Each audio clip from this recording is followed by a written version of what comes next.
Hi Sandy, hi April, hi Kelly, hi guys.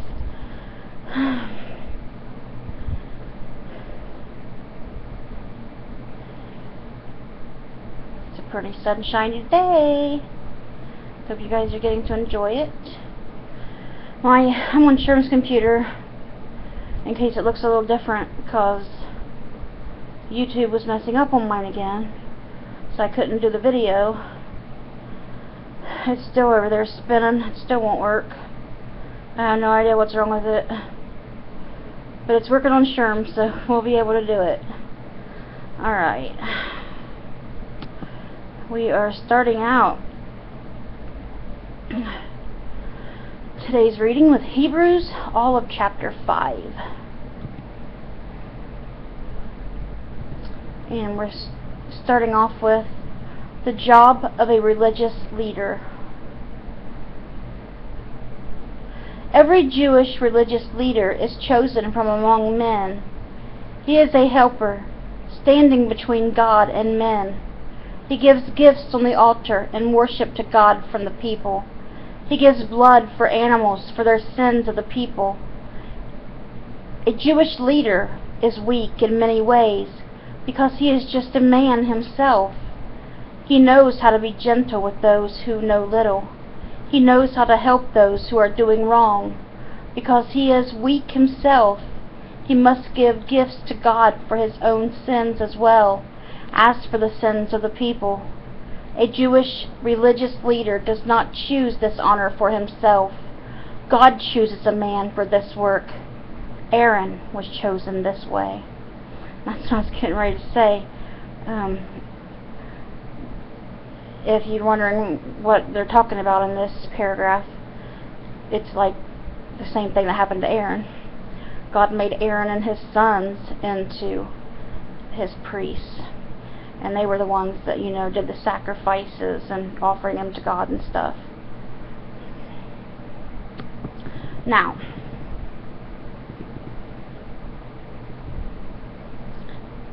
listen to these last two paragraphs very closely. This one, Christ is our religious leader who has made the way for man to go to God. Sorry, computer's falling. Let me make sure it's still okay. It is the same way with Christ. He did not choose the honor of being a religious leader who has made the way for man to go to God. Instead, God said to Christ, "You are my son. Today I have become your father." God says in another part of his word, "You will be a religious leader forever. You will be like Melchizedek." During the time Jesus lived on earth, he prayed and asked God with loud cries and tears. Jesus' prayers was to God, who was able to save him from death. God heard Christ because Christ honored God. Even being God's son, he learned to obey by the things he suffered. And having been made perfect, he planned and made it possible for all those who obey him to be saved from the punishment of sin. In God's plan, he was to be a religious leader who made the way for man to go to God. He was like Melchizedek. And now, for the last part of chapter 5, do not fall back into sin. If you really want to listen to this part, because falling back into sin is very, very easy to do. That devil sees you slipping down a little bit, he will make you think that you cannot go back, you cannot be forgiven, that you're no longer good enough. He does that because he wants to bring you down. He wants to make you feel that way, because he will do anything and everything in his power to make you feel hopeless, worthless, no good, so you will turn away from our Father in heaven and turn to sin and to him. There is much we could say about this, but it is hard to make you understand. It is because you do not want to hear well. By now you should be teachers. Instead, you need someone to teach you again the first things you need to know from God's Word. You still need milk instead of solid food. Anyone who lives on milk cannot understand the teaching about being right with God. He is a baby. Solid food is for grown men. They have learned to use their minds to tell the difference between good and bad. And that was Hebrews, all of chapter 5. And now, we finished up Psalm 104 yesterday, so today we're starting Psalm 105 with reading verses 1 through verse 15. God's work with Israel. Oh, give thanks to the Lord. Call on His name. Make His works known among the people. Sing to Him. Sing praises to Him. Tell of all His great works. Honor His holy name. Let the heart of those who look to the Lord be glad. Let the Lord in His strength look for His face all the time. Remember the great and powerful works that He has done. Keep in mind what He has decided and told us. O children of His servant Abraham, O sons of Jacob, His chosen ones, He is the Lord our God. What He has decided is in all the earth. He has remembered His agreement forever, the promise He made to last through 1,000 families to come, the agreement that He made with Abraham and His promise to Isaac. He gave it to Jacob as a law, to Israel as an agreement that will last forever. He said, I will give the land of Canaan to you as you share, when they were only a few men in number and were strangers in it. They went from nation to nation, from the people under one king to the people under another. He did not allow anyone to hold power over them, and He spoke sharp words to kings because of them. He said, do not touch my chosen ones, and do not hurt those who speak of me. And that was Psalm 105, verses 1 through 15. And it's referring to the last part there. Given the land of Canaan and stuff, it's talking about how God sent Moses and Aaron to Egypt to try to get Pharaoh to release the Hebrew slaves. Moses is saying, you might recognize, let my people go. But Pharaoh kept saying no, no, no. And God sent them plagues. And finally, with the last plague, which was the death of all the firstborn, the Hebrews didn't have to worry about that, because God told them if they put lamb's blood on the front of their door, above the door, that the spirit of death would pass on by them, because it would see the blood and it would go to the people and kill their firstborns that did not have the blood on the door, the Egyptians. And Pharaoh's son was one of the ones who was killed. So Pharaoh released the Hebrews then, but then he changed his mind and tried to come back after them again. But then, as you know, God stopped him from doing that. But the people, the Hebrews, in the land, when they was trying to get to the land of Canaan, the land flowing with milk and honey that God promised them, they turned their back on God so many times. That's why they had to wander in the desert for 40 years. God was not going to let that generation of people go into the land of Canaan because of all the stuff that they had done. They stopped believing in God and started worshiping idols, like the golden calf that they made. And this all kinds of stuff. They stole money, gold, from, it was supposed to go to God, and somebody stole it, and God told Moses, and Moses, they found out who it was. And there's always doing something. And they just kept wanting to push God more and more and more. But He was always with them. He always turned back to them. Moses would, Lord, please forgive them for what they done.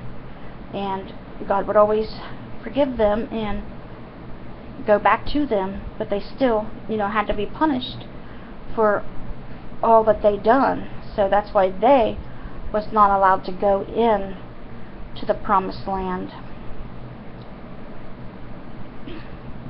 A lot of the old, the older ones that were doing that in that time.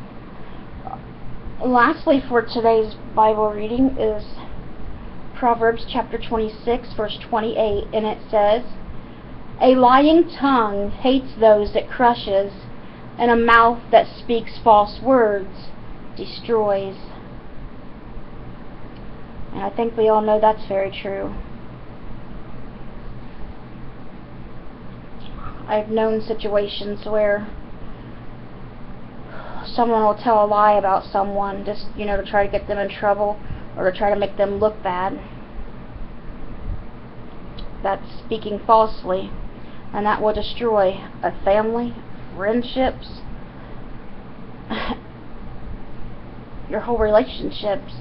It will tear you guys apart, and it'll never be the same. You may forgive each other, but you'll always have that, in the back of your head, that can you still trust them after what they did to you before?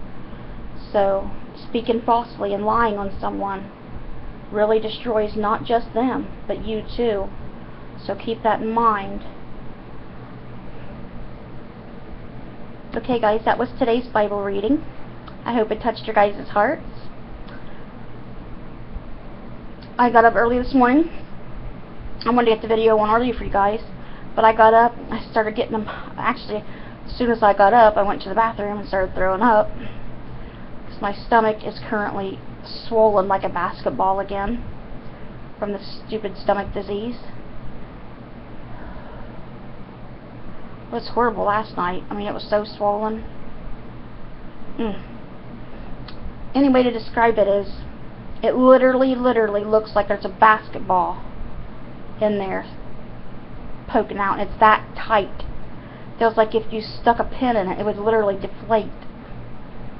That's literally what it feels like. But when I try to say that, people act like I'm stupid or I'm crazy and I'm just, wanting attention or whatever. But no, that's exactly what it feels like.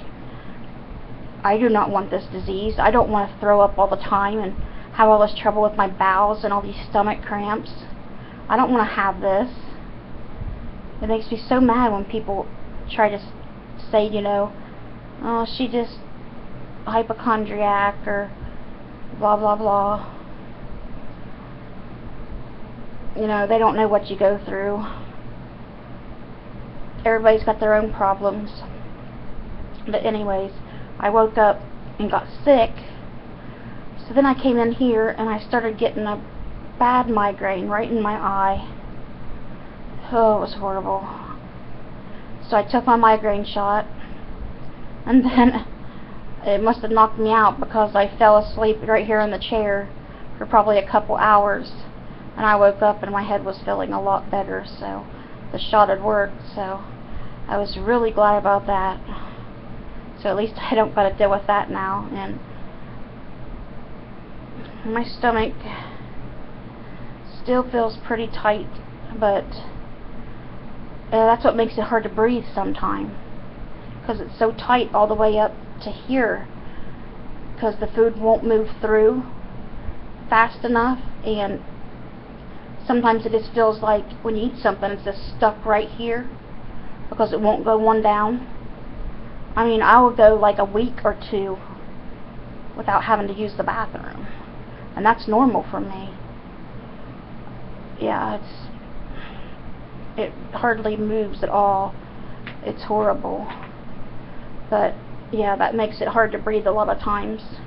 All that pressure where it's swollen in there, and all that food's packed in there. But it's not, I feel okay right now. I feel a little sick, and like I said, I'm short of breath, but I feel better because I don't have the migraine now, so that's always a plus. So today has been an okay day. I just heard a big crash. Sorry about that. Like, what the heck is that? Sounds like somebody threw something loud in the back of a pickup. I got the blinds closed. We don't got them open today. Sherm's tired. He went back to bed. We went, I think we went to bed around 2 or something. Yeah, in the morning. But he slept. And he come in here and he's like, his eyes were just so red and he couldn't stay awake. I said, go back to bed and lay down, Sherm. So he's in there laying down. Something wrong with him because he's always tired here lately. He's always tired. And he can lay down anywhere. I mean, he sleeps all the time in his chair. He can fall asleep since over the years when we were married, years back, thank God. When he was working, I was always scared to death because he would always be late, you know, coming home. And 3 or 4 times he hit a vehicle or hit a ditch, hit something. He always wrecked the car because he fell asleep at the wheel. The doctor's trying to say that he's probably got sleep apnea and wants him to get tested for it, but you got to have a ride there and a ride home early the next morning, and we don't really have that. Ahoy might, the transport place might take him, but they just wouldn't come back to pick him up because they wouldn't get paid for that part. So, but that's why and he don't want to leave me here alone. But I don't know, I'm going to try to talk him into going and getting it done. He's just always so tired. I'll let you guys go. This is getting really long. I already made it once and shortened it, and I wanted to make it again to shorten it down, and now it's longer than it was the first time. So I'm so sorry. And again, if this looks different, I apologize. I'm on Sherm's computer. So I'm going to try to get my YouTube back up to working, but it's still just circling over there. So hopefully I can get this put up for you guys. It's kind of hard to do on his computer because it don't got the right kind of mouse thing where you can copy and paste, and he's got a Chromebook. It's just a little teeny thingy. Because I got that for him because all he usually does is play games. He don't like go nowhere else. So then it said that these Chromebooks were good for people that, you know, like to play games, online games. So that's why I got him this one. But anyways, I'll let you guys go. I hope you guys have a great rest of your day. Let's bring those souls to Jesus, and God willing, I'll see you guys all again tomorrow with another Bible reading. Bye guys. God bless.